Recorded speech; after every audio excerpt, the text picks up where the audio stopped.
Well, good morning, everybody. Rev Rick with Broadman Baptist Church here. Today is August 20th, 2020. Kind of a neat day to say. And this is the Broadman Word. I want to talk to you today about corporate worship and about being an instrument of God's grace, sort of the purpose of corporate worship. We always start off with a little saying here. So this is for today. Corporate worship is meant to so completely enthrall you with God's grace that you want to be an instrument of that grace in the lives of others. So corporate worship is important in the life of a Christian. It is intended to not only re-energize us, but to equip us and to give us the mindset of being just in love with God's grace and in love with all that means. It is difficult to live life in this fallen world, and ministry to fallen people is also very hard, but it is definitely a calling for all of us who are believers. Together, we can put these things into some categories, and they're not usually great. Ministering to fallen people can leave you exhausted, discouraged, sometimes even tempted to be a little bit cynical about the whole process. You can't live with sinners, of which we are one, but you can't live with sinners and not be sinned against. We have to get over being hurt, because it's going to happen, and focus instead on being an instrument of God's grace. You cannot live with people without seeing their true hearts being revealed, and there are some things in there that aren't always good. So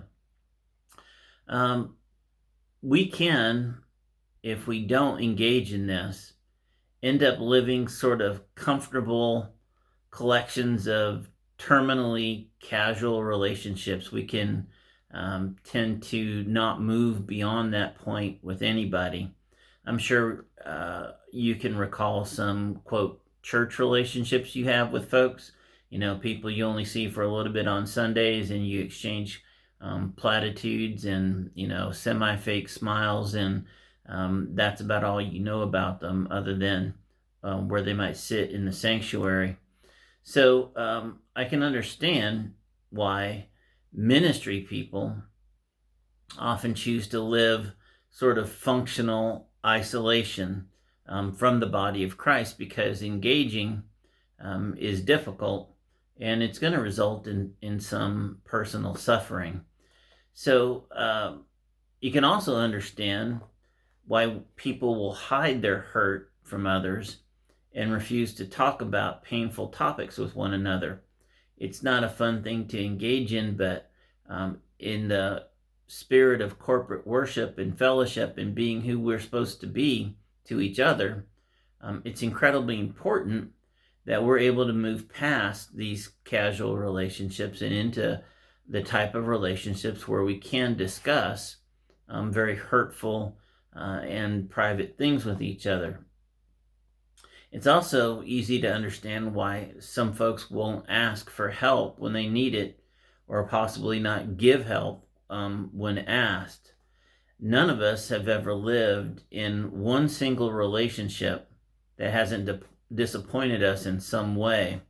And that's because relationships are hard. People are hard. It's a sin-sick, fallen world, and we have sin in us, and that's why it's necessary for us to use all the tools that we have, corporate fellowship being one of them, and corporate worship being huge, to continually renew our hearts and purge them from the kind of hurt that is in there. For the believer, relationships are not a lifestyle option. It's not something you can opt out of. You can't check that box. They are an essential piece of God's calling between you, your salvation, and your final resurrection. Biblical faith is fundamentally a relational thing. It's shaped and it's driven by two primary communities. First and foremost is the community with God, that is the whole reason for our existence. Life is found in community with the Creator, so that is primary. But then there's God's call not only to live in self-sacrificing love for your neighbor, but also to be a tool of God's work in your neighbor's heart and in their life. You and I just don't have the option or the choice to let these opportunities go by. We cannot opt out. We are relational beings who have been called to a lifelong community with God and others. So we need help to face this often overwhelming call to have these sorts of relationships, following along with God's high standards for us, and not giving in to the desire to be isolated or to run. The Bible very clearly tells us to not forsake the fellowship. And the result of that, of withdrawing from the body, of withdrawing from fellowship, corporate worship, is a functional isolation. You could be a functionally unfunctional Christian because you're not engaged and developing the kind of relationships necessary to be an instrument of God's grace. If you're not looking at your relationships, whatever they may be, through the lens of God's amazing grace, you're not seeing those relationships accurately. And so gathering after gathering is intended to so enthrall you with the grandeur of God's grace that you can't think of anything better than being a tool of that grace in the lives of others. That is the reason we gather corporately. That is the reason that we so importantly exalt God with our actions, not just our words, and gathering together in fellowship to gloriously worship Him in what we call corporate worship is a very important statement to make, and it's incredibly useful in the life of a Christian. If we are equipped regularly, renewed regularly, and able to have the kind of love that we're commanded to have, we're going to need a source, and that source has to be God. And raising Him up together is, as a body of Christ, an incredibly important thing.